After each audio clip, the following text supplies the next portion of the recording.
क्या आपको पता है कि अगर आप एसिड को पानी में सही तरीके से नहीं डालते तो आपका हाथ जल भी सकता है, और अगर वो एसिड पावरफुल हुआ तब तो सिचुएशन बहुत ज्यादा बिगड़ सकती है। तो क्या हो अगर हमें पहले से पता चल जाए कि कौन सा एसिड पावरफुल है और कौन सा नहीं, और इसके लिए हम यूज करते हैं यूनिवर्सल इंडिकेटर यानी पीएच पेपर का, जिसके बारे में हम आगे एपिसोड्स में देखेंगे। पहले ये समझते हैं कि यार ये हाथ जला कैसे। तो उसके लिए हम एसिड और बेस को, पहले एसिड को डाल करके देखेंगे वाटर में कि हो क्या रहा है एग्जैक्टली, तभी तो पता चलेगा यार ये ऐसा क्यों हुआ।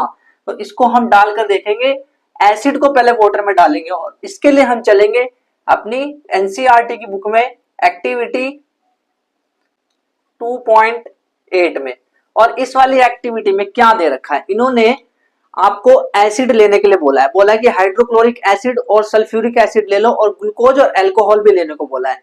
फिर उसके बाद वो कह रहे हैं कि एक सॉल्यूशन बनाओ कैसा, जैसे ये कह रहे हैं, देखो इन्होंने बोला कि आपके पास एक मग्घे जैसा है, मग्घा समझते हो क्या होता है, जिससे नहाते हैं। तो ये इसके अंदर जो सॉल्यूशन है, ये सॉल्यूशन अलग अलग लेने के लिए बोल रहे हैं। पहले ये कह रहे हैं कि आप एसिड लो, एसिड्स लो, और एसिड्स के लिए कौन कौन सा बोला इन्होंने, हाइड्रोक्लोरिक एसिड कह रहे हैं और H2SO4 यानी सल्फ्यूरिक एसिड, और भी एक्सेट्रा करके लिखा हुआ है, यानी अलग अलग एसिड लेकर के इस एक्टिविटी को करना है। और इन्होंने बोला है कि एक बार आप काम करो, इसमें ग्लूकोज लेके देखो और एक बार अल्कोहल लेकर के देखो। और इन्होंने करा क्या है कि यहाँ पे ये रबड़ है और इन्होंने कील लगा दी इसमें। फिर उसके बाद इन्होंने इसको यहाँ पे एक बैटरी जोड़ दी, यहाँ पे आपको मिलेगी एक बैटरी, और यहाँ पे बल्ब है, दिल नहीं है ये बल्ब है दिल समझ रहा है, और ये कील ये इससे कनेक्ट है। तो ये जैसे ही बैटरी क्या है, मतलब वो एनर्जी दे रही है, इलेक्ट्रिक करंट देने की कोशिश कर रही है। बट अगर तो मान लो ये जो रास्ता है बीच में, अगर तो ये सॉल्यूशन करंट वाला होगा तो ये अपने आप से जाने देगा इलेक्ट्रिसिटी। मतलब मैं क्या कह रहा हूँ समझ ही नहीं आ रहा। मैं ये कह रहा हूँ कि हमें जैसे अगर इलेक्ट्रिसिटी है तो बैटरी जैसे यहाँ पे मैं स्विच चालू करूंगा तो यहाँ से इलेक्ट्रिसिटी जाएगी, और फिर उसके बाद अगर तो ये कंडक्टर है, ये वाटर, ये जो सॉल्यूशन है ये कंडक्टर की तरह एक्ट कर रहा है, तो ये इलेक्ट्रिसिटी को अपने आप से जाने देगा एंड फिर बल्ब ग्लो कर जाएगा। लेकिन अगर उसने नहीं जाने दिया सॉल्यूशन से, तो हम ये बोलेंगे कि वो जो सॉल्यूशन है वो कंडक्टिव नहीं है। तो इसके लिए ये हम एक्टिविटी कर रहे हैं। तो हमने ये देखा कि जब मैं एसिड्स को डाल रहा हूँ ना, एसिड्स को जब मैं डाल रहा हूँ एसिड्स, तो वो ना कंडक्ट कर रहा है इलेक्ट्रिसिटी अपने थ्रू, मतलब वो अपने यहां से इलेक्ट्रिसिटी को जाने दे रहा है, और जो बल्ब है वो जल जा रहा है, बल्ब एकदम ग्लो कर रहा है, चमक रहा है एकदम बल्ब ऐसे करके सुई करके। तो एसिड ने क्या किया, बल्ब को ग्लो कर दिया, बल्ब ग्लो करने लगा। जबकि अगर हम ग्लूकोज और अल्कोहल्स को डालते हैं, उसका सॉल्यूशन डालते हैं, तो बल्ब जो है वो ग्लो नहीं करता। ग्लूकोज, अगर मैं ग्लूकोज डालूं और मैं डालूं इसमें मान लो अल्कोहल, तो जो बल्ब है वो ग्लो नहीं करेगा, बल्ब नॉट ग्लो। एंड इस पे ना एक प्रीवियस ईयर क्वेश्चन आया हुआ है, मैं आपको दिखाऊंगा आगे। तो इसमें तो बल्ब ग्लो नहीं कर रहा ग्लूकोज और अल्कोहल में, बट एसिड में कर रहा है। तो भाई एसिड में ऐसा क्या है जिस जो ग्लूकोज में और अल्कोहल में नहीं है, जिसकी वजह से वो अपने आप से करंट पास होने दे रहा है? क्या प्रॉब्लम है एसिड के अंदर? क्या उसके अंदर कुछ मतलब महान देवी शक्ति है, ऐसा कुछ है? तो नहीं, देखो उसमें एक्चुअल में है क्या कि जो एसिड है ना वो अपने आयंस में टूट जाता है। क्या बोला मैंने, जैसे HCl है मान लो, तो ये अपने आयंस में टूट जाएगा, और जो एनायंस होते हैं वो कैटायन और एनायन होते हैं, हमने 9th क्लास में पढ़ा हुआ है। तो कौन कौन से आयंस यहाँ से निकलते हैं, हमने देखा है कि यहाँ पे इसमें H+ होता है और Cl- होता है, ये तो पिछली क्लास में पढ़ा था। इसको हाइड्रोजन बोलते थे, इसको क्लोराइड बोलते थे, हाइड्रोजन क्लोराइड, और ऐसे करके बना था। तो वहां पे तो जोड़ करके बना रहे थे, पर यहाँ पे हम पानी डाल करके पानी की सॉल्यूशन में उसका सॉल्यूशन बना करके उसको तोड़ रहे हैं इलेक्ट्रिक करंट के थ्रू। और ऐसे ही मान लो मेरे पास सल्फ्यूरिक एसिड है H2SO4, तो उसको भी जब मैंने देखा तो वो H+ आयन दे रहा है और सल्फेट दे रहा है, और वो 2H+ दे रहा है, तभी तो रिएक्शन बैलेंस होगी, है ना। ये एक तरह से रिएक्शन ही है। और अगर मान लो मेरे पास HNO3 भी है, नाइट्रिक एसिड, तो वो भी ऐसे ही कर रहा है, H+ दे रहा है और NO3- आयन दे रहा है। और जो एसिटिक एसिड है, एसिटिक एसिड का फॉर्मूला याद है, CH3COOH, तो CH3 ये भी ऐसे ही कर रहा है, बिल्कुल ऐसे ही। मतलब क्या ये कह रहा है कि H+ अलग करो मेरे में से और CH3 COO माइनस अलग करो। ये जो माइनस वाले होते हैं ये क्या होते हैं, ये होते हैं एनायन, और जो प्लस वाले होते हैं वो कैटायन होते हैं। इतना तो हमें भी पता है, कुछ ढंग का बताओ। तो बात तो ये है असली कि कैटायन और एनायन जो है वो अपने आप से इलेक्ट्रिक करंट को पास होने दे रहे हैं। तो यानी मैं ये लिख सकता हूं कि जो एसिड्स है वो एसिड के जो सॉल्यूशन है वो अपने आप से करंट को पास होने दे रहे हैं। क्या लिखूंगा मैं लिखूंगा कि जो एसिड्स है, एसिडिक सॉल्यूशन लिखूंगा मैं इलेक्ट्रिक करंट जो इलेक्ट्रिक करंट है वो एसिड सॉल्यूशन से पास हो रहा है। Electric current carried by electric current जो है वो कैरिड बाय है एसिडिक सॉल्यूशंस।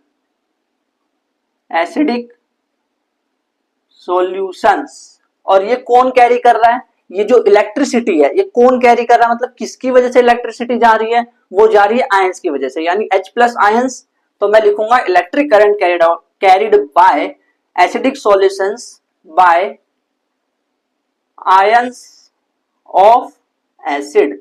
जो एसिड के जो आयन है उसकी वजह से करंट पास हो रहा है, जबकि ग्लूकोज में कोई आयंस नहीं टूटते हैं और अल्कोहल में भी नहीं टूटते कि कोई आयन टूट रहा है ना। ग्लूकोज और अल्कोहल में कोई आयन नहीं टूटते, वो आयनिक नहीं है। आयनिक मतलब कि जिसके आयंस टूटे तो उसके आयंस नहीं टूटते, आयंस है नहीं टूटेंगे क्या।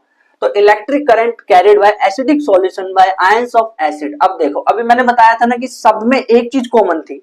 जब मैं HCl चाहे H2SO4 चाहे CH3COH चाहे HNO3 उनको जब मैं ब्रेक कर रहा था, जब मैंने इलेक्ट्रिसिटी में डाला था, इलेक्ट्रिसिटी के दोनों सॉल्यूशन में, तो क्या हो रहा था, सब में एक चीज थी जो कॉमन थी। वो क्या था, वो था H प्लस, यानी कि हाइड्रोजन आयन।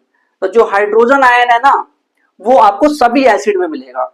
जितनी भी एसिड्स होते हैं ना दुनिया भर की, ज्यादातर जो मोस्टली एसिड होते हैं, ज्यादातर क्यों बोला मैंने पता है, क्योंकि याद करो जो मेटल, देखो मेटल के ऑक्साइड तो बेसिक होते हैं, बट नॉन मेटल के जो ऑक्साइड होते हैं यानी CO2 ले लो तो वो एसिडिक होते हैं ना। और एसिडिक में H प्लस उसमें है, CO2 में कहाँ H प्लस है, नहीं है ना, बट वो एसिडिक है। तो इसीलिए मैंने ज्यादातर बोला। तो H प्लस होता है। तो मैं ये कह रहा हूं कि जो भी एसिड होता है ना उसमें वो प्रॉपर्टी आती कहां से, वो आती है H प्लस आयंस की वजह से। तो मैं लिखूंगा H plus ion is responsible, जिम्मेदारी ले रखी है उसने, is responsible for acidic properties. जो H प्लस आयन है ना उसने जिम्मेदारी ले रखी कि भाई अगर वो लिटमस को रेड कर दे रहा है तो ऐसा क्या है जो वो रेड कर दे रहा है लिटमस को। भाई अगर H प्लस आयंस नहीं है, मतलब H प्लस आयंस की वजह से ये सब हो रहा है। तो H plus ions is responsible for acidic properties of, नहीं बस इतना ही है।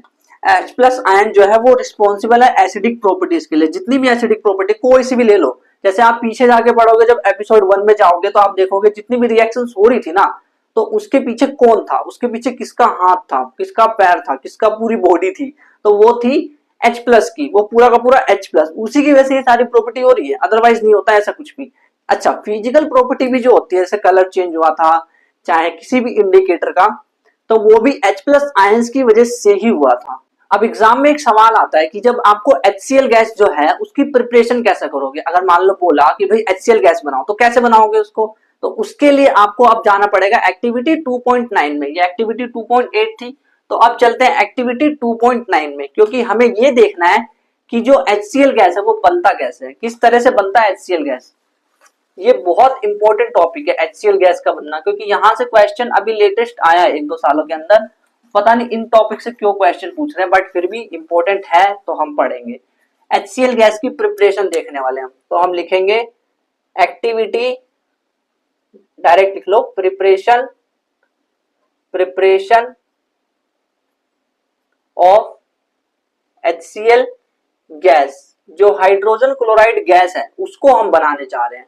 एक्टिविटी 2.9, एक्टिविटी 2.9 इसमें हुआ क्या है, इसमें इन्होंने ना देखो 2 बीकर्स दे रखे होंगे, मतलब सॉरी टेस्ट ट्यूब दे रखे होंगे 2, तो उसको आप देखोगे ना, एक्टिविटी निकाल लो तो आपको पता चलेगा एनसीईआरटी में 2 टेस्ट ट्यूब दे रखे हैं एंड उन्होंने कुछ रिएक्शन करी। आपको रिएक्शन याद रखनी है। रिएक्शन क्या है, उन्होंने ये करा है कि उन्होंने लिया है NaCl, एक्वस सॉल्यूशन लिया NaCl का, और जो H2SO4 है यानी कि सल्फ्यूरिक एसिड वो कॉन्सेंट्रेटेड लिया है, कॉन्सेंट्रेटेड। ये कॉन्सेंट्रेटेड का समझते हो मतलब क्या होता है? देखो डाइल्यूट मतलब ये होता है, आप कहीं लिख सकते हो, देखो लिखना है तो अगर आपको तो लिख लो। डाइल्यूट का मतलब होता है पानी ज्यादा,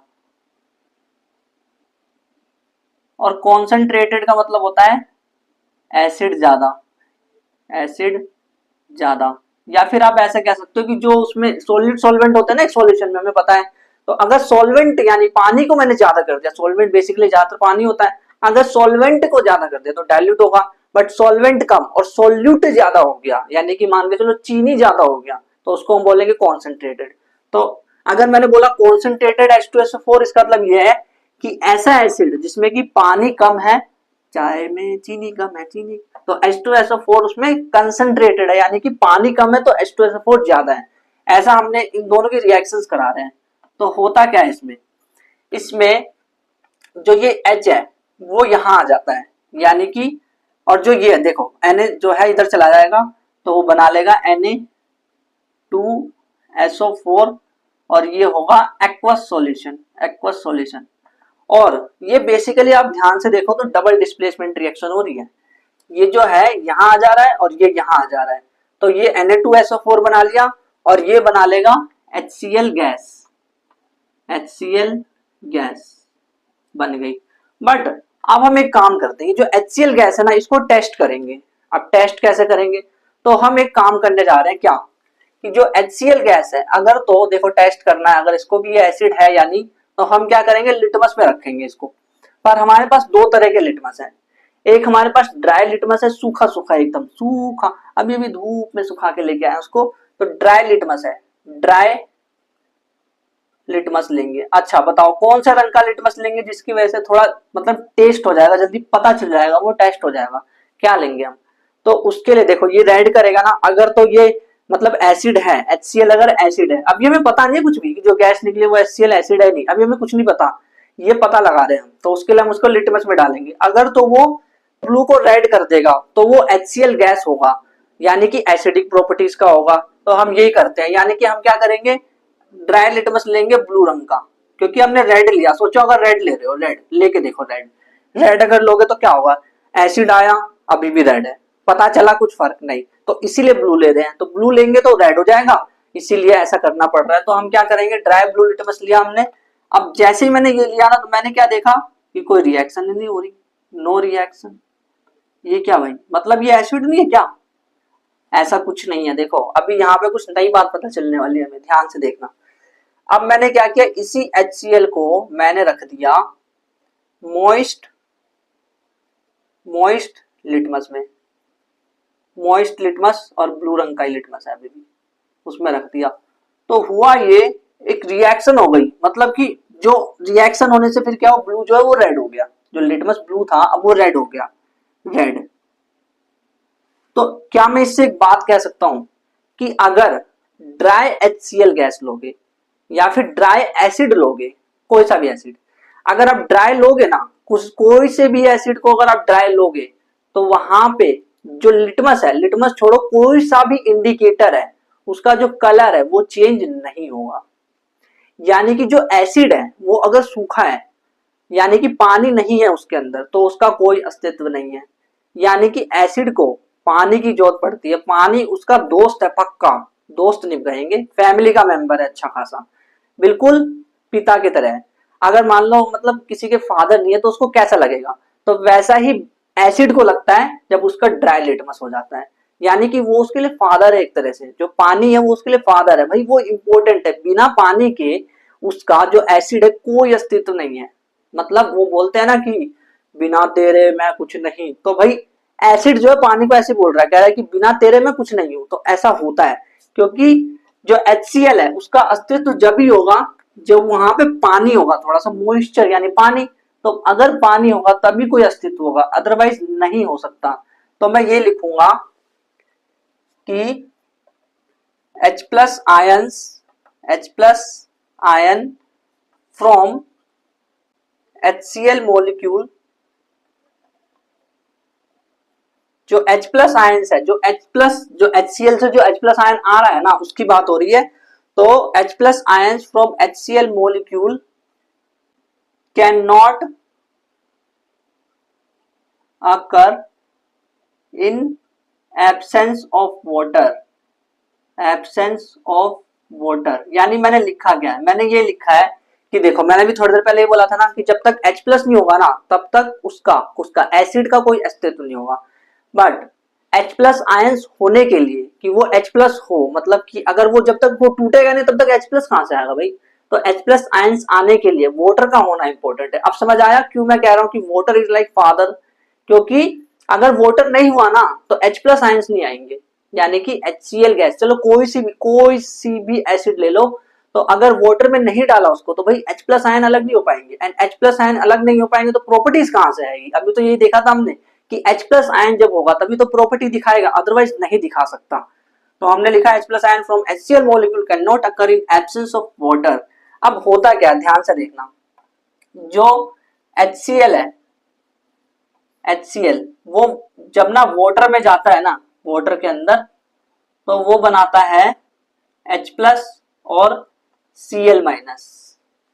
और जो वाटर है, देखो वाटर तो वाटर ही है, वाटर H2O, वो रिएक्ट कर जाता है, ये जो H प्लस आयंस आए हैं ना, इससे रिएक्ट कर जाता है, H प्लस आयंस आता है, इससे रिएक्ट कर जाता है और बनाता है H3O प्लस। देखो H2O था, इधर एक H आया तो H3 हो गया और प्लस लगा दिया क्योंकि इस पे प्लस था। तो ये जो बना है ना H3O प्लस, इसको हम बोलते हैं हाइड्रोनियम आयन। और जो H प्लस होता है वो कभी भी अकेला नहीं रहता। ये क्या बोल रहे हो, सारा कंफ्यूजन हो गया, समझ नहीं आ रहा। देखो ध्यान से सुनो बहुत अच्छे से। देखो मैंने कहां से शुरुआत करी, मैंने यहां से शुरुआत करी कि मैंने एसिड को पानी में डाला, पहले मैंने सॉल्यूशन बनाया, मैंने देखा कि एसिड जो इलेक्ट्रिसिटी पास कर रहा है। क्यों पास कर रहा है, क्योंकि वो जो है पानी में वाटर के सॉल्यूशन में जब जा रहा है तो वो H प्लस आयन दे रहा है। H प्लस आयंस नहीं तो उसका अस्तित्व नहीं, किसका, एसिड का। और अगर H प्लस आयंस, वो तो वही आ सकता है ना जब वाटर हो, बिना वाटर के जब वाटर में डालोगे नहीं तो H प्लस कहां से आएगा। तभी तो ड्राई में ये रिएक्शंस नहीं हो रही थी, यानी कि मॉइस्ट में हो रही थी। तो H प्लस आयंस जब आएंगे तभी एसिडिक प्रॉपर्टी दिखेगी, अदरवाइज नहीं दिखेगी। तो यही मैं कहना चाह रहा हूं कि HCl जब जो है वाटर में डाला तभी H प्लस और Cl बनेगा, अदरवाइज नहीं बनेगा। ड्राई में नहीं होता कभी भी। अगर इसको पानी में नहीं डालोगे, ऐसे ही छोड़ दोगे तो कोई रिएक्शन नहीं होगी, कोई प्रॉपर्टी भी नहीं दिखाएगा। क्यों, क्योंकि H प्लस आयन है ही नहीं ना। H प्लस आयन तो जब आएंगे जब वाटर में जाएगा, और वो H प्लस आयन जब वाटर में जाता है ना तो वाटर से रिएक्ट करके हाइड्रोनियम आयन बनाता है। और ये जो H प्लस है ये अकेला नहीं रहता, ये हाइड्रोनियम आयन के फॉर्म में रहता है। ठीक, बस इतना समझो आप कि ये हाइड्रोनियम आयन के फॉर्म में रहता है। क्या बोलते हैं इसको, हाइड्रोनियम, हाइड्रोनियम आयन। अब देखो मैं एक बात बताता हूँ, ये जो एक्टिविटी हम कर रहे हैं ना, इसमें एक प्रॉब्लम है। क्या प्रॉब्लम है कि जैसे मान लो अगर HCl गैस जो है ये आई, यहाँ पे HCl गैस निकली, इस एक्टिविटी में जो HCl गैस ये निकली है, मान लो ये थोड़ा सा मतलब जो आसपास एटमॉस्फेयर में जो मॉइस्चर है उससे अगर ये कांटेक्ट कर गई तो ये ड्राई रहेगी क्या, बताना। नहीं ना, क्योंकि जैसे ही अब ये HCl गैस आएगी कहाँ भाई, एटमॉस्फेयर में तो निकल कर आएगी। तो एटमॉस्फेयर में जब आएगी तो इसके पास जो मॉइस्चर है उससे ये थोड़ा सा मॉइस्चर ले लेगी, एंड इसके बाद ये रिएक्शन करने लगेगी और ये लिटमस को जो ब्लू था उसको रेड कर देगी। बट अगर हमें ड्राई HCl, जो भी रिएक्शन नहीं करी थी हमने कि HCl ड्राई उसके साथ रिएक्शन करे, तो ड्राई अगर हमें HCl को ड्राई करना है, लिटमस तो ड्राई है वो तो है ही, लेकिन अगर हमें HCl को ड्राई करना है तो हम क्या करते हैं, उसको कैल्शियम क्लोराइड के गार्ड ट्यूब, गार्ड ट्यूब या GUARD, गार्ड ट्यूब, या फिर उसको हम बोलते हैं ड्राइंग ट्यूब, उससे पास करते हैं। HCl को हम पास करते हैं कैल्शियम क्लोराइड से। तो आप लिखोगे if the climate is humid, अगर जो क्लाइमेट है वो ह्यूमिड है, यानी कि उस पर वो जो क्लाइमेट है उसमें मॉइस्चर है, if the climate is humid then HCl gas formed will have to, उसको हमें पास करना पड़ेगा, will have to pass through guard tube और इसी गार्ड ट्यूब को हम ड्राइंग ट्यूब कहते हैं। अब ना ये लाइन में इसलिए लिखवा रहा हूँ क्योंकि यहाँ से सवाल आया है, ड्राइंग ट्यूब कहते हैं। बहुत कम लोग इसका आंसर दे पाए थे जब सवाल आया था ना। तो क्या लिखा मैंने, अगर क्लाइमेट ह्यूमिड है तो HCl गैस जो फॉर्म हुई है उसको हमें पास करना पड़ेगा गार्ड ट्यूब से यानी ड्राइंग ट्यूब से, कंटेनिंग, यानी कि जो गार्ड ट्यूब होता है ना वो किसका बना होता है ये याद रखना। जो ड्राइंग ट्यूब या फिर गार्ड ट्यूब या ड्राइंग ट्यूब जो बना होता है उसके अंदर होता क्या है ये याद रखना। कंटेनिंग कैल्शियम क्लोराइड, कैल्शियम बहुत इंपॉर्टेंट है ये, कैल्शियम क्लोराइड CaCl2, उसके अंदर कैल्शियम क्लोराइड होता है। मतलब अगर मुझे सीधी सी बात समझो, ज्यादा मतलब कंफ्यूज मत हो, आप ये समझो कि HCl गैस जो है उसमें मॉइस्चर थी, मॉइस्चर है रहती है, मान लो ऐसा कि अगर जो एटमॉस्फेयर वो ह्यूमिड है तो उसमें मॉइस्चर होता है, तो उस मॉइस्चर जो होता है उसको हम हटाने के लिए, उसको ड्राई करने के लिए, गैस को HCl गैस को ड्राई करने के लिए एक हमारे पास ट्यूब होता है, ट्यूब जैसा कुछ होता है, उसके अंदर से हम उस गैस को पास कर देते हैं। और वो जो ट्यूब होता है ना वो किसका बना होता है, कैल्शियम क्लोराइड का। तो बस ये याद रखना है। अब एसिड को तो हमने वाटर में डाल करके देख लिया, बट अब चलते हैं बेस को वाटर में डालने, क्योंकि ये भी इंपॉर्टेंट है थोड़ा सा, इसको भी समझते हैं कि अगर मैं बेस को वाटर में डालूं तब क्या होने वाला है। ये सारी जो भी एक्टिविटी थी, जो चीजें हुई है, ये सब एसिड के रिगार्डिंग हुई है सारी की सारी। देखो डायल्यूट मतलब याद रखना और कॉन्सेंट्रेटेड भी याद रखना हमेशा के लिए, ऐसे भी आपको पता ही होगा, ये पहले भी हम देख चुके हैं इसको पिछली क्लासेस में। तो अब क्या सबसे इंपॉर्टेंट क्या चीज है, इंपॉर्टेंट ये है कि वैसे तो सभी इंपॉर्टेंट है क्योंकि सबसे सवाल आ ही रखा है तो मैं कर सकता हूँ भाई। बेसिस, जो बेबी को पसंद है, बेसिस इन वाटर। अब बेस को वाटर में डालेंगे तो ध्यान से सुनना क्या हो रहा है। बेस के एग्जांपल देना मेरे को। एक तो होता है KOH, एक होता है NaOH, एक ले लेते हैं MgOH होल ट्वाइस। इन सबको मैं डाल रहा हूं पानी में, वाटर में डाला, वाटर में डाला, वाटर में डाला, ठीक है, इन सबको मैं पानी में डाल रहा हूं। अब क्या होगा ध्यान से देखना, कुछ नहीं, ये आयंस में टूट जाएंगे अपने। कैसे, जब HCl जो है वो वाटर में जा रहा था तो आयंस में नहीं टूट रहा था, वैसे ये भी आयंस में टूट जाएंगे। तो याद करो ये किस किस से बना था, ये बनता है K+ आयन से और हाइड्रोक्साइड OH- आयन से बनता है। और जो NaOH है वो Na+ और OH। मतलब कुछ नहीं होता, जब भी किसी भी चीज को पानी में डालते हो ना, एसिड की बात हो रही है और बेस की, तो वो अपने कॉन्स्टिट्यूएंट आयंस में टूट जाते हैं। कॉन्स्टिट्यूएंट आयन मतलब क्या, इसका कॉन्स्टिट्यूएंट आयन कौन सा है ये, इसका कॉन्स्टिट्यूएंट कौन सा है ये, और जो Mg है MgOH होल ट्वाइस, ये Mg2+ और OH- में टूट जाता है, वो भी 2OH देता है। देखो बैलेंस हो गया ना रिएक्शन, इसलिए तो ये चीज तो हमें समझ आ गई। अच्छा, अब कुछ ना ऐसे बेस होते हैं जो पानी में घुल जाते हैं, बहुत सारे तो ज्यादातर मतलब ऐसे होते हैं कुछ कुछ कि जो पानी में घुलते नहीं, इनसॉल्युबल इन वाटर होते हैं, पर कुछ ऐसे होते हैं जो कि वाटर में सॉल्युबल हो जाते हैं, तो उसको हम कहते हैं bases, bases which are soluble in water. अगर आप ध्यान से देखो ना तो मैं बिल्कुल एनसीईआरटी के अकॉर्डिंग चल रहा हूं, तो अगर आप एनसीईआरटी नहीं भी रीड करने का टाइम मिल रहा है आपको तो कोई प्रॉब्लम नहीं है, बट एक्स्ट्रा एफर्ट के लिए आप रीड कर सकते हो। तो bases which are soluble in water, उसको हम पता क्या कहते हैं, जो सॉल्युबल होते हैं। वैसे कुछ तो इनसॉल्युबल होते हैं, बट जो सॉल्युबल होता है, किसकी बात कर रहा हूं, जो सॉल्युबल होता है, bases which are soluble in water are called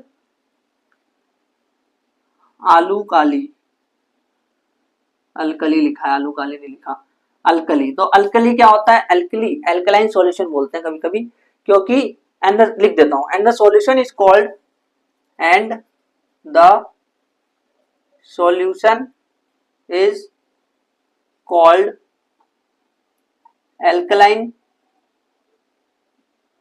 solution. मतलब जो बेस जो वाटर में सॉल्युबल है उसको एल्कली बोलते हैं, और उसका जो सॉल्यूशन जब बनता है तो उसको हम एल्कलाइन सॉल्यूशन बोलते हैं। तो ये चीज आपको याद रखनी है। अब देखो जो न्यूट्रलाइजेशन रिएक्शन हमने पढ़ी थी ना, उसमें सॉल्ट एंड वाटर बन रहा था, तो मेरा सवाल ये है कि इसमें सॉल्ट एंड वाटर ही क्यों बना, रसगुल्ले क्यों नहीं बन रहे, रसगुल्ले बनता है तो खा लेते हैं भाई, सॉल्ट वाटर कैसे खाए। वैसे सॉल्ट वाटर भी डल सकता है खाने में, बट देखो क्यों ऐसा क्यों हुआ कि इसमें सॉल्ट एंड वाटर बना। तो चलो एक बार हम ना न्यूट्रलाइजेशन रिएक्शन को जूम करके देखते हैं। न्यूट्रलाइजेशन रिएक्शन, न्यूट्रलाइजेशन को करते हैं हम जूम, जूम। तो अगर मैं इसको जूम करूं तो क्या होने वाला है, यहाँ पे मान लो न्यूट्रलाइजेशन क्या होता है, एसिड बेस की रिएक्शन। तो मैंने एक एसिड लिया HCl, बेस मैंने लिया NaOH, जो बेबी को पसंद है। तो एसिड और बेस ये क्या दे रहा था, ये दे रहा था सॉल्ट एंड वाटर। तो देखो ध्यान से देखना है रिएक्शन होती कैसे। तो अब मैं अंदर गया देखने, झांकने गया अंदर, तो मैंने ये देखा कि यार ये जो रिएक्शन है ना, ये एक्वस सॉल्यूशन में हो रही थी। ये रिएक्शन एक्वस सॉल्यूशन में हो रही थी। अगर तो ये सॉलिड फॉर्म होगा ना, तब रिएक्शन नहीं होने वाली, तब बड़ा मुश्किल हो जाएगा, क्योंकि भाई ये कॉन्स्टिट्यूएंट आयंस में टूटेगा ही नहीं। जब तक ये आयंस में टूटेगा नहीं, तब तक ये अपने, देखो आयन कैसे, देखो H प्लस Cl माइनस बन गए, यहाँ Na प्लस OH माइनस हो गए। अब देखो अगर ये एक्वस में होगा तभी तो आयंस टूटेंगे, अदरवाइज कैसे टूटेंगे, नहीं टूटेंगे। और जब टूटेंगे ही नहीं तो ये कैसे साल्ट एंड वाटर दे देंगे, बड़ा मुश्किल है।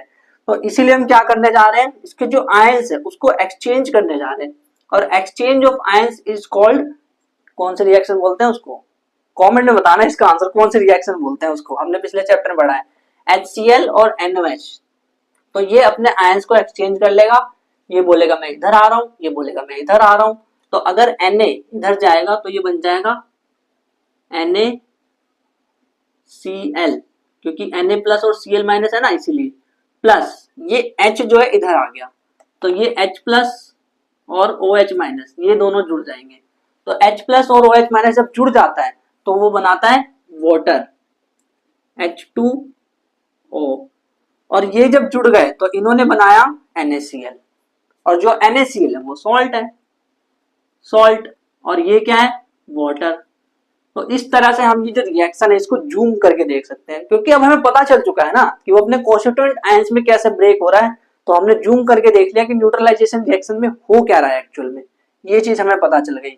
तो न्यूट्रलाइजेशन रिएक्शन के बारे में आपको ये सारी चीजें ध्यान में रखनी है। एसिड को कैसे पानी में डाला, तब क्या हुआ, एक बार रिकॉल करते हैं थोड़ा सा। एसिड को पानी में डाला, वो सॉल्यूशन वगैरह H प्लस आयन में टूटा और कॉन्स्टिट्यूएंट आयन मतलब टूट गया। फिर उसके बाद उसने आगे इलेक्ट्रिसिटी पास करा था, और उसके बाद हमने अलग अलग चीजें देखी। फिर बेस को पानी में डाला तो न्यूट्रलाइजेशन रिएक्शन को फिर जूम करके देखा आगे हमने, ये सारी चीजें हमने देखी। बट अभी तक हमें ये नहीं पता चला कि उसका हाथ जला कैसे, कि एसिड और वाटर जब वो गलत तरीके से मिक्स कर रहा था तो उसका हाथ कैसे जल गया। तो सही तरीका है क्या, मतलब एसिड और वाटर को मिक्स करना है तो उसका सही तरीका क्या है। तो अब उसके एनालिसिस में चलते हैं हम अंदर से, देखो डीप में जाएंगे अच्छे से और समझेंगे कि हो क्या रहा है एक्चुअल में, वहां पे समझने की कोशिश करते हैं कि हो क्या रहा है भाई एक्चुअल में। तो अगर आप एनसीईआरटी में देखोगे ना तो आपको एक सिंबल मिलेगा। सिंबल, किस सिंबल की बात कर रहा हूं मैं, एक वार्निंग साइन तरह से मिलेगा। देखो ऐसा कुछ मिलेगा ट्राइंगल में, और उस ट्राइंगल में पता है क्या, एक मतलब इधर से एक मतलब टेस्ट ट्यूब टाइप का आ रहा है, और इधर से कुछ बूंद बूंद गिर रहा है, और इधर से वो बंदा हाथ धो रहा है, मिल गया है ना। और इधर भी एक टेस्ट ट्यूब है, और इधर से कुछ बूंद गिर रही है, और यहाँ पे चौकोर सा ऐसा कुछ है। तो ये वाला साइन याद रखना। अब ये किस चीज का साइन है अभी बताता हूँ मैं, किस चीज का साइन है। तो पहले ये समझो कि मैं क्या कह रहा हूँ, मैं कह रहा हूँ कि एसिड और बेस पानी में डालते हैं, इन वाटर ऐड, जब उसको ऐड करते हैं तो क्या होता है, ऐसा क्यों होता है कि हाथ जल जाता है। तो एक्चुअल में होता ही है ना, जलना यानी कि हीट निकल रही होगी पक्का उसमें से। तो ये जो रिएक्शन है ना, मतलब जो पानी है और उसमें अगर मैं एसिड को डाल दूं तो वो जो रिएक्शन है एकदम से मतलब तेज तरह से होगी, मतलब तेजी से डाल दूं अगर एसिड को, या एसिड वाटर तेज से डाल दूं, या पानी, मतलब देखो मैं क्या कह रहा हूं, मैं ये कह रहा हूं कि जैसे पानी रखा है इधर, मान लो मेरे पास ये पानी रखा है, और ये रखा है, लिख देता हूं वाटर, वाटर, और इसमें ये जो है ये रखा हुआ है मेरे पास, ये तो वाटर है, ये है एसिड। अब देखो मैं क्या करने वाला हूं, मैं वाटर में डालने वाला हूं एसिड को, एसिड, और इधर एसिड में मैं डालूंगा वाटर को। तो आप बोलोगे क्या है इसमें, दोनों को मिक्स करोगे, चाहे खरबूजे पे चाकू गिरे चाहे चाकू पे खरबूजा, कटना तो खरबूजे को ही है ना, यही दिमाग में आ रहा है। इसमें ऐसा सीन नहीं है, पर बड़ा गलत काम हो जाएगा, फिर वही हाथ जलने लग जाएगा, फिर बोलोगे हाथ कैसे जल गया, और फिर मारना डायलॉग खरबूजा चाकू, चाकू खरबूजा वाले, नहीं चलेगा वो डायलॉग इस पे। तो वाटर जो है एसिड में डालो तो अलग चीज होती है, और एसिड वाटर में डालो तो अलग चीज होती है, कुछ अलग नहीं होता होगा, उल्लू बना रहे हो। अभी देखो तो सही, देखो क्या होने वाला है। एसिड और बेस इन वाटर जब ऐड करते हैं तो ये highly exothermic, highly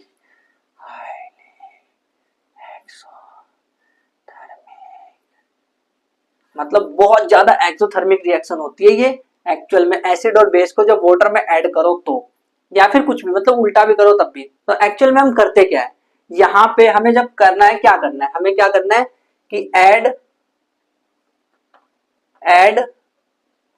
acid in water slowly slowly slowly slowly slowly, धीरे धीरे, add acid in water slowly with constant steering. मतलब समझे क्या कह रहे हैं, ये कह रहे हैं कि भाई साहब अभी क्या कर रहे हैं हम, add acid in water slowly, यानी कि वाटर में एसिड को डाल रहे हैं। तो पता है ये कह रहे हैं कि धीरे धीरे डालो, धीरे धीरे से, मतलब वाटर एसिड को बोल रहा है धीरे धीरे से जिंदगी में आना, स्लोली स्लोली डालना है एकदम धीरे। तो ऐसा क्यों है, अब देखो, मतलब मेरे पास एक बीकर रखा है, मान लो मैं फिर से साइंस लैब में गया, वो चिंग पिंग था ना पिछले वाले एपिसोड में, उसको जिंदा कर देते हैं थोड़ी देर के लिए, भाई कुछ भी हो सकता है कहानी में। तो चिंग पिंग जिंदा है अभी, मान के चलो, चिंग पिंग को लेके मैं गया, अब मैंने बोला ओए चिंग पिंग एक काम करना, मतलब ये हम ना वाटर रखा हुआ है इसमें, और सर ने बोला है कि इसके अंदर ना 1 लीटर एसिड डाल दो, तो क्यों ना हम इसको धीरे धीरे डालेंगे तो बहुत टाइम लग जाएगा, हम एक काम करते हैं ना पूरा बोतल ही पलट देते हैं। तो आपने चिंग पिंग को बोला कि ओए जा बोतल पलट दे, तो उसने बोतल पलट दिया, उसमें जैसे उसने बोतल पलटा उसका मुंह जल गया, हाथ जल गया, सब जल गया। इमेजिन करो कैसा हुआ होगा चिंग पिंग के साथ। एंड एंड में क्या हुआ, जब उसको हॉस्पिटल में लेके गए तो अगेन वो मर गया, फिर मार दिया चिंग पुइंग को। क्या दुश्मनी है चिंग पुइंग से आपकी, भाई चिंग पुइंग को मत मारो हमेशा, फिर कोई बात नहीं मैं तो दोबारा जिंदा कर दूंगा अगले एपिसोड में, आप बारो मार देते हो चिंग पुइंग को। तो चिंग पुइंग की डेथ हो गई, मर गया, क्यों भाई, ये जो रिएक्शन हुई ना बहुत ही ज्यादा एक्सोथर्मिक थी। मतलब उसने सोचा क्या, आपने क्या सोचा, उसने नहीं सोचा, आपने बस उसको इंस्ट्रक्शन दिया। उसने ये सोचा, उसने तो ये बोला था कि धीरे धीरे डालूंगा, बट आपने बोला कि भाई एक काम कर, पूरा एक बोतल ही एसिड लेकर के पलट दे उसमें। ये बहुत ही गलत तरीका है, और कभी भी साइंस लैब में जाओ ना तो ऐसा नहीं करना चाहिए बिल्कुल भी। आपको अगर ऐड करना है एसिड को वाटर में, तो वाटर रखो, पहले जितना है वाटर चाहिए उसको साइड में रखो, और फिर एसिड को ड्रॉप बाय ड्रॉप, जैसे 2 बूंद डाला फिर उसको मिला दो, 2 बूंद डाला फिर उसको मिला दो, 2 बूंद जिंदगी के पोलियो वाला, 2 बूंद मिलाओ, 2 बूंद मिलाओ, ऐसे करके धीरे धीरे। और लिखा है यहाँ पे देखो, acid add acid in water slowly with constant steering. Steering मतलब क्या, मिलाते रहो, ऐड मिलाया, ऐसे करके ऐड किया जाता है, ये नहीं कि चिंग पुइंग को मार दिया, ऐसे मत करना, बहुत गलत बात है ये। तो एसिड को वाटर में स्लोली ऐड करना, ये चीज आपको अच्छे से याद रखनी है। क्यों, क्योंकि हाईली एक्सोथर्मिक है। और ना ये ऐसा भी हो सकता है कि भाई अगर आप जो आपने करा था ना अभी, तो उसमें जो ये जो प्लास्टिक का जो कांच अगर का होता है, ट्यूब है कांच का, ये वैसे ये बीकर कांच का, ये तो ये एसिड डालोगे एकदम झटके में तो ये टूट जाता है, जो कि अच्छा नहीं है। अच्छा क्यों नहीं है, चिंग पुइंग के साथ क्या किया आपने खुद ही देख लो आप, तो अच्छा नहीं है बिल्कुल भी। तो ऐसा नहीं करना चाहिए था आपको। तो जो आपके एनसीईआरटी में अब ये वार्निंग साइन दे रखा है, उसका मतलब आपको समझना चाहिए कि इसका मतलब ये है कि हमेशा जो वाटर है, वाटर उसमें एसिड को डालो drop by drop with constant steering. तो कभी भी ऐसा मत करना, ऐसा मतलब क्या, एसिड रखा है उसमें वाटर पटक दे रहे हो, ऐसा मत करना कभी भी। हाँ ऐसा कर सकते हो कि जितना वाटर चाहिए वो ले लो, और एसिड को ड्रॉप बाय ड्रॉप प्यार से स्लोली स्लोली डालो, ये मत करना। चाहे एसिड हो या वाटर, एकदम झटके में मत डालना कभी भी। और वाटर को तो एसिड में कभी भी मत डालना, बहुत ही ज्यादा एक्सोथर्मिक होने वाला रिएक्शन, मैंने पहले बता दिया ये चीज। अब ये देखते हैं हम कि ये देखो, जब हम इसको ऐड कर रहे होते हैं ना, तो जैसे मान लो ये वाटर है और एसिड है, अगर मैं इसको ऐड कर दिया मैंने, अब मेरा मन ये कर रहा है कि मैं उसमें वाटर डालूं, तो जब मैं वाटर डालता हूं ना तो वो जो एसिड है वो डाइल्यूट होता जाता है। तो अगर मैं एसिड या बेस में वाटर को डालता हूं तो आयंस जो है वो कम होने लग जाते हैं। क्या बोला मैंने, देखो ध्यान से समझना, मैं कह रहा हूं कि ऑन एडिंग एसिड और बेस विद वाटर, जब मैं एसिड या बेस को ऐड करूंगा वाटर से, देन कंसंट्रेशन ऑफ आयंस। कौन से आयंस बताओ, एसिड में कौन से आयंस निकल लेते हैं, H+, और H+ तो अकेला रहता नहीं, वो हाइड्रोनियम के फॉर्म में होता है H3O+, या फिर अगर बेस होगा तो OH-। उसकी कंसंट्रेशन ऑन एडिंग, जब मैं एसिड या बेस को ऐड करूंगा वाटर में, तो कंसंट्रेशन ऑफ आयंस यानी हाइड्रोनियम और H+ OH- आयन की कंसंट्रेशन डिक्रीज हो जाएगी, उसकी कंसंट्रेशन जो है डिक्रीज हो जाएगी। एंड दिस ये जो प्रोसेस है ना, इस प्रोसेस को दिस प्रोसेस इज कॉल्ड इस प्रोसेस को हम कहते हैं, this process is called dilution. अगर एक नंबर की डेफिनेशन आया कभी आपके यूटी में, टेस्ट में या कहीं भी या बोर्ड एग्जाम में भी आए, तो डाइल्यूशन की डेफिनेशन लिख देना। क्या होता है, जब एसिड या बेस को वाटर में मोर एंड मोर ऐड करते जाते हैं, तो जो ये प्रोसेस है ऐड करना, एसिड या बेस को वाटर में ऐड करना, या मतलब मैंने बताया ना तरीका कैसा ही होता है कि वाटर जो है, वाटर उसमें एसिड या बेस को डालो, वो ज्यादा अच्छा रहेगा। तो जब हम इसको करते हैं, जो प्रोसेस हो रही है ना, इसको हम कहते हैं डाइल्यूशन, क्योंकि उससे जो कॉन्सेंट्रेशन है एसिड का वो कम हो जाता है। मैंने देखो, अगर वाटर कम होगा तो कॉन्सेंट्रेशन ज्यादा होगा, बट अगर वाटर ज्यादा होगा तो कॉन्सेंट्रेशन ऑटोमेटिकली कम होगा, कॉन्सेंट्रेशन कम यानी कि डाइल्यूट है वो सॉल्यूशन। तो ये चीज आपको पता होनी चाहिए। अब ना हम कुछ प्रीवियस ईयर क्वेश्चन देख लेते हैं जो कि इस टॉपिक से, जो भी हमने अभी तक पढ़ा है ना, उससे रिलेटेड आ रखे हैं। तो प्रीवियस ईयर क्वेश्चन देखते हैं, लिखो क्वेश्चंस। 3-4 क्वेश्चन करेंगे, ज्यादा नहीं करेंगे, और इसमें 2-3 तो एमसीक्यू ही है। देखते हैं क्या है क्वेश्चन। बहुत आसान क्वेश्चन आ रखे हैं, एक बार थोड़ी सी झलक ले लेते हैं कि भाई क्वेश्चन आते कैसे यहाँ से, इस टॉपिक से। ध्यान से सुनना, वैसे नहीं तो खिचड़ी बन जाएगी सारे टॉपिक से, कुछ समझ ही नहीं आ रहा आप क्या करवा रहे हो, समझ ही नहीं आ रहा क्या हो रहा है क्या नहीं, यहाँ पे भंडारा तो नहीं हो रहा है। क्वेश्चंस, तो क्वेश्चन नंबर 1 2025, अभी अभी आया ये सवाल, लेटेस्ट 2025 का सवाल है। कह रहे इन ऑर्डर टू प्रिपेयर, अगर ड्राई HCl गैस बनाना है, कह रहे ड्राई HCl अभी भी बनाया था हमने, इन ह्यूमिड एटमॉस्फेयर में बनाना है, humid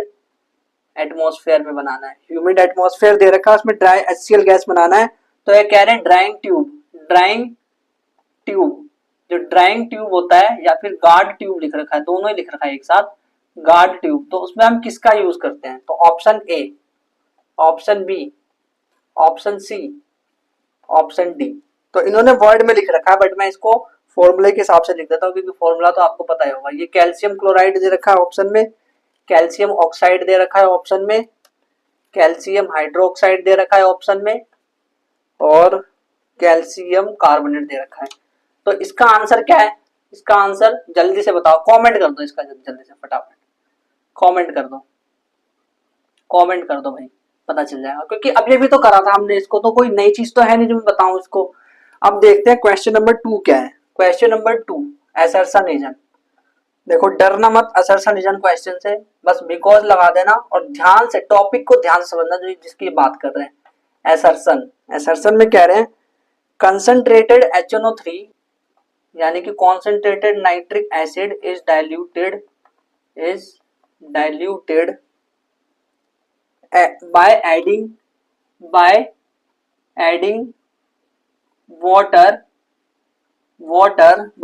water slowly to acid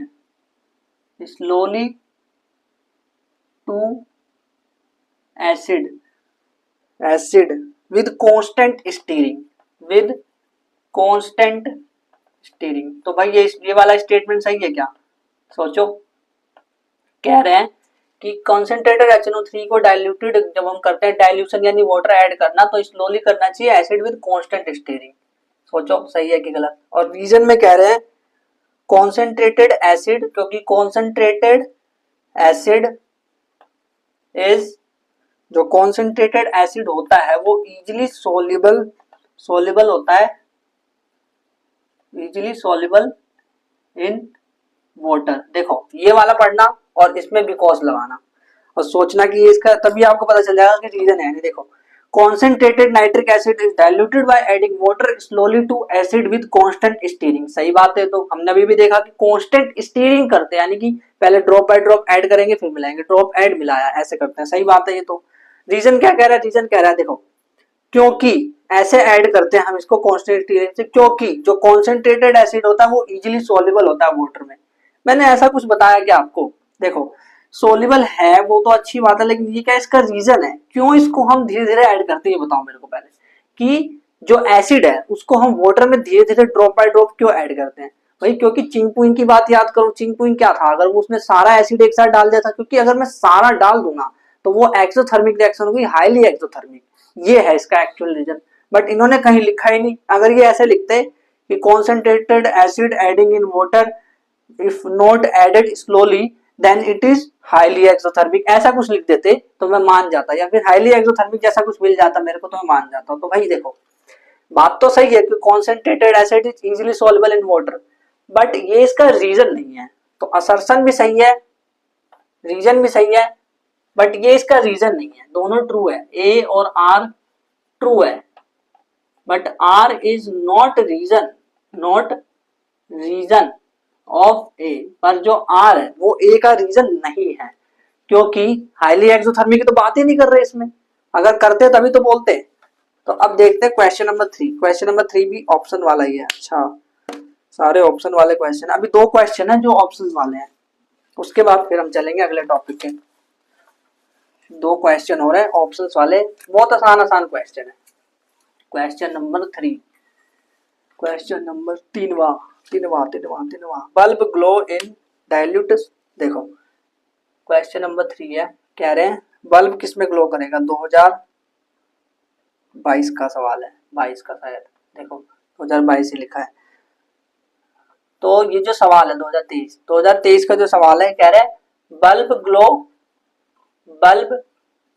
glow in, मतलब क्या करा था, कुछ नहीं, वो जो बीकर सा जो है ना, वो जो ऐसे करके बैटरी लगी है, ये सब ऐसे कुछ है, जो बल्ब लगा है, ये सब जो है क्या बताते हैं, ये सब जो है जो ऐसे लगा है ना, वो चीज, वो वाला उसका डायग्राम उन्होंने दे रखा था, ये डायग्राम इन्होंने दे रखा था, और फिर कह दिया बल्ब ग्लो इन, किस में ग्लो करेगा बल्ब, तो ऑप्शन दे दिया फर्स्ट। इसमें मोर देन करेक्ट है, 1 2, ठीक है, फर्स्ट सेकंड थर्ड, एक से ज्यादा करेक्ट है। तो देखो ऑप्शन 1 कह रहे हैं डाइल्यूट सल्फ्यूरिक एसिड में बल्ब ग्लो करेगा, ऑप्शन बी कह रहे हैं डाइल्यूट हाइड्रोक्लोरिक एसिड में ग्लो करेगा, ऑप्शन थर्ड में कह रहे हैं ग्लूकोज सॉल्यूशन में ग्लो करेगा, ग्लूकोज सॉल्यूशन, ऑप्शन फिफ्थ में कह रहे हैं एल्कोहल में ग्लो करेगा। बताओ किस में बल्ब ग्लो करेगा, बताओ, मतलब मोर देन 2 करेक्ट हो सकते हैं इसमें। तो भाई अभी देख के आए कि जो एसिड और बेस होते हैं उसमें बल्ब ग्लो करता है, तो डाइल्यूट और दोनों मतलब दोनों एसिड ही है, इसमें तो करता ही नहीं, ग्लूकोज और अल्कोहल में तो करता ही नहीं ग्लो। तो अगर देखो सवाल इस तरह से पूछ सकते हैं बल्ब डू नॉट ग्लो, तब ये आंसर हो जाएगा। तो नोट पे ध्यान देना, नोट वर्ड पे, कि बल्ब डू नॉट ग्लो करके कुछ लिखा है तो ठीक है। अब देखो 2023 का एक सवाल है, क्वेश्चन नंबर 4, 2023 का क्वेश्चन है, कह रहे हैं कि hydronium ion is form by reaction between, hydronium ion is formed by reaction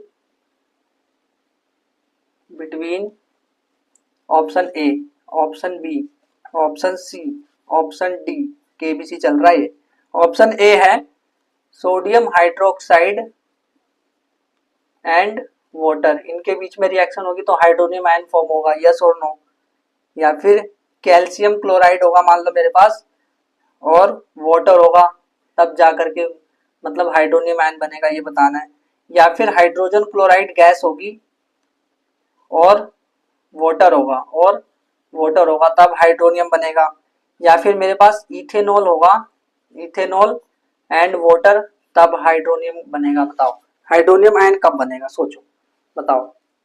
तो भाई हाइड्रोनियम आयन कहाँ से, मतलब हाइड्रोनियम आयन क्या होता है, H+ जो है वो जब वाटर में ऐड हो जाता है तो उसको कहते हैं। तो H+ कौन रिलीज कर रहा है, देखो ये H+ रिलीज करेगा, नहीं ये तो OH करता है, तो ये आंसर नहीं है। ये H+ रिलीज करेगा, नहीं ये भी नहीं करेगा। ये करेगा, हाँ ये तो करता है। क्या ये करेगा इथेनॉल, नहीं इथेनॉल नहीं करता। तो HCl गैस एंड वाटर, ये इसका आंसर है। अगर देखो HCl में से H निकलेगा और वाटर में वो जाकर के चिपक जाएगा तो हाइड्रोजन आयन बन गया, तो इस तरह से बन जाएगा। तो ये वाला सवाल भी हमने कर लिया। अच्छा अब मैंने ये कहा था कि हमारा हाथ जब जल गया था तो हमें अगर ये पता चल जाए कि कौन सा एसिड पावरफुल है तो हम उसको टच ही नहीं करेंगे ना, कि अगर कोई कमजोर एसिड है तब हम उसको टच कर सकते हैं या फिर मतलब उसके साथ रिएक्शन करने की कोशिश कर सकते हैं आसानी से। लेकिन अगर पावरफुल है, पावरफुल यानी स्ट्रेंथ ज्यादा है उसकी, तब दिक्कत होगी वहां पे। तो इसके लिए हम पढ़ेंगे वो है strength of acid and base, यानी एसिड और बेस की स्ट्रेंथ क्या है। तो अब हेडिंग डालो strength of acid and base. Acid base की हम स्ट्रेंथ देखेंगे भाई कौन कितना ताकतवर है। मतलब एसिड में ऐसा नहीं कि सारे ताकतवर होते हैं कि सारे के सारे हाथ जला देंगे, नहीं ऐसा नहीं होता।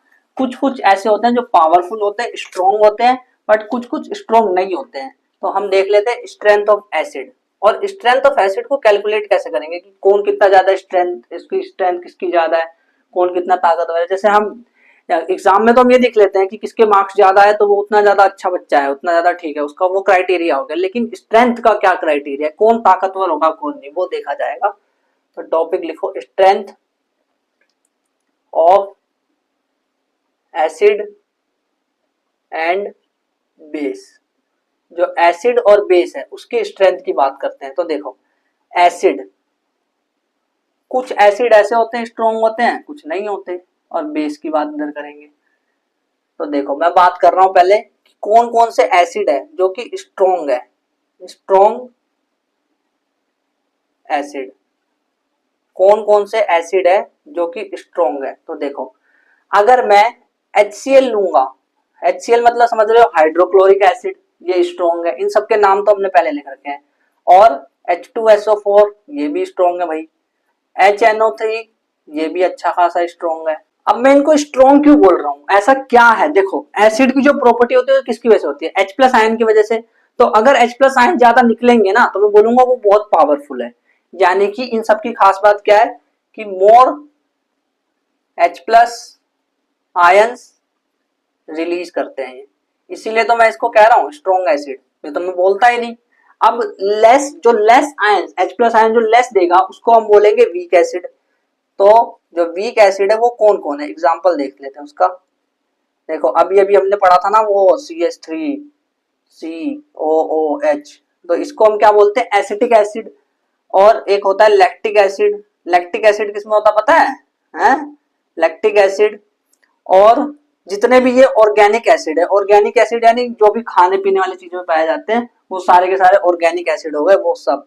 और मान लो मेरे पास है H2CO3, इसको कहते हैं कार्बोनिक एसिड।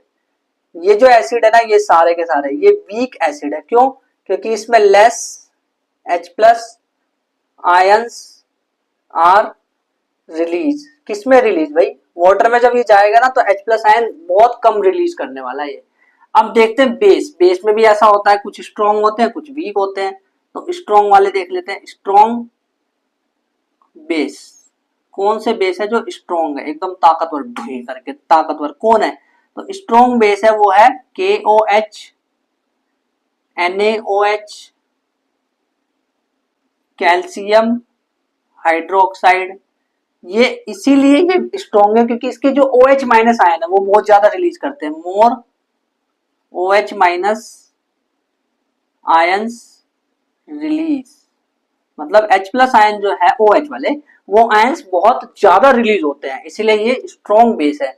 अब वीक बेस क्या होते हैं, वीक बेस वो होते हैं जो हफ्ते में एक बार आते हैं। अरे नहीं, वीक बेस होते हैं जैसे NH4OH, इसको कहते हैं अमोनियम हाइड्रोक्साइड, है ना। और ZnOH होल ट्वाइस और FeOH होल ट्वाइस, ये सारे के सारे लेस OH माइनस आयंस को रिलीज करते हैं। Less OH minus ions release, इसी की वजह से इसको वीक बेस बोलते हैं। तो आपको ना डायरेक्ट याद रखना है। देखो आप ऐसे याद रखो कि जो स्ट्रॉन्ग है वो तीन ही है, तीन ही स्ट्रॉन्ग है बस। चार हमने एसिड के एग्जांपल पढ़े थे ना, तो उसमें तीन ही है जो स्ट्रॉन्ग है, बाकी जो CH3COH और जो भी एसिड बच गए ना मान के चलो वो सारे ही एक तरह से वो सब वीक एसिड है, बस इतना याद रखो। और वीक बेस की और स्ट्रॉन्ग बेस की बात करें तो स्ट्रॉन्ग बेस में KOH और NOH और कैल्शियम हाइड्रोक्साइड ये याद रखो, बाकी जो बच गए उसको वीक बेस में डाल देना, ज्यादा टेंशन मत लेना, ठीक है। तो आपको स्ट्रॉन्ग वाले याद रखने हैं दोनों में, बाकी वीक वाला जो बच गया उसको आप उसमें डाल सकते हो। अब मुझे ये कैसे पता चला कि भाई ये स्ट्रॉन्ग है कि ये वीक है, मैंने कैसे बोल दिया कि ये स्ट्रॉन्ग है कि वीक है, मैंने क्या देखा, मैंने इससे पूछा ओए तू स्ट्रॉन्ग है कि वीक है, मैं ना बहुत ज्यादा कमजोर हूँ, ऐसे बोला इसने? नहीं, हमें ऐसे थोड़ी ना पता चलेगा, हमें ये बोलता थोड़ी ना है। हमें ऐसे पता चला कि हमने यूनिवर्सल इंडिकेटर को लेके आए। अब ये यूनिवर्सल इंडिकेटर क्या है? तो भाई यूनिवर्सल इंडिकेटर एक ऐसा इंडिकेटर है जो कि हमें नेचर के साथ साथ कि एसिड या बेस है वो तो बताएगा ही, साथ में हमें ये भी बता देगा वो कि उसकी स्ट्रेंथ क्या है, कि एसिड है तो कितना ज्यादा एसिड है, कि स्ट्रॉन्ग एसिड है या वीक एसिड है या फिर मॉडरेट एसिड है, कैसा है, मतलब उसकी औकात एक तरह से क्या है, स्ट्रेंथ क्या है, तो वो हमें पता चल जाएगी यूनिवर्सल इंडिकेटर के थ्रू। तो यूनिवर्सल इंडिकेटर क्या बोला मैंने? Universal indicator. और यूनिवर्सल इंडिकेटर होता कैसा है, कैसा दिखता है ये यूनिवर्सल इंडिकेटर? कैसे स्ट्रेंथ पता लगा दी, कैसे क्या हो गया, और कैसे तुम्हें पता कि भाई ये स्ट्रॉन्ग है कि वीक है? तुम ऐसे कैसे बोल दे रहे हो कि ये वीक एसिड है और ये स्ट्रॉन्ग है, ऐसे कैसे? ऐसे थोड़ी ना पता चलता है। तो उसके लिए यूनिवर्सल इंडिकेटर लेके आएंगे हम। यूनिवर्सल इंडिकेटर, यूनिवर्सल इंडिकेटर क्या करता है? ये नेचर को ही पता लगा लेगा। नेचर मतलब कि एसिडिक है या फिर बेसिक है, एसिडिक है या फिर बेसिक है या फिर स्टैंडर्ड है, स्टैंडर्ड कुछ नहीं होता, एसिडिक है बेसिक है ये पता चल जाएगा। और नेचर तो पता चल गया, और ये भी पता चल जाएगा कि स्ट्रेंथ क्या है, स्ट्रेंथ यानी कि उसकी औकात क्या है, औकात, कि भाई उसकी ताकत क्या है, कि वीक है कि स्ट्रॉन्ग है, वो कैसे पता चलेगा? तो यूनिवर्सल इंडिकेटर से हमें नेचर भी पता चलता है और स्ट्रेंथ भी पता चलता है। और इसका सबसे अच्छा एग्जांपल पता है क्या है? सबसे अच्छा एग्जांपल वो है पीएच पेपर। पीएच ये क्या है? किसी दोस्त का नाम शॉर्टकट में तो लिख दिया है। पीएच क्या होता है? तो भाई पीएच को जानना है अगर आपको, तो उसके लिए हम आपको मिलेंगे नेक्स्ट एपिसोड में। नेक्स्ट एपिसोड क्यों, इस एपिसोड में क्यों नहीं बता रहे? अरे खुद ही देखो टाइम कितना लंबा हो गया। तो पीएच जो है वो हमें अगले वाले एपिसोड में एकदम डिटेल में देखना है, और ये भी देखना है वहां पर कि ये यूनिवर्सल इंडिकेटर, भाई अभी नाम आया है, अभी पूरा नहीं बताया इसके बारे में मैंने कुछ, कि दिखता कैसा है, कि क्या है क्या नहीं है, और पीएच क्या होता है, मैंने कुछ नहीं बताया अभी इन सब चीज के बारे में। इसके लिए हमें अगले वाले एपिसोड में जाना होगा, वहां पे हमें ये सारी चीजें पता चलने वाली है कि होता क्या है ये सब। तो अगर आपको जो पिछला वाला चैप्टर है वो देखना है ना, केमिकल रिएक्शन कॉम्बिनेशन, तो इस वाले प्लेलिस्ट पे क्लिक कर लो। एंड अगर आपको मान लो ये जो एपिसोड चल रहा है इसका पिछला वाला एपिसोड देखना, वैसे सारे एपिसोड आपको मिल जाएंगे इस वाले प्लेलिस्ट में, आप वहां पे जाकर के देख सकते हो। अच्छा डीपीपी जरूर लगा लेना याद से, क्योंकि यहाँ पे आज बहुत सारे टॉपिक्स कवर हो गए हैं, और उन सारे टॉपिक्स पे आप ना अगर डीपीपी यानी क्वेश्चंस नहीं लगाओगे ना उसमें डीपीपी करके, तो बहुत दिक्कत होने वाले, आप जो सारे टॉपिक्स है सबको भूल जाओगे, और मैं नहीं चाहता कि आप भूलो, तो भाई डीपीपी याद से सॉल्व कर लेना।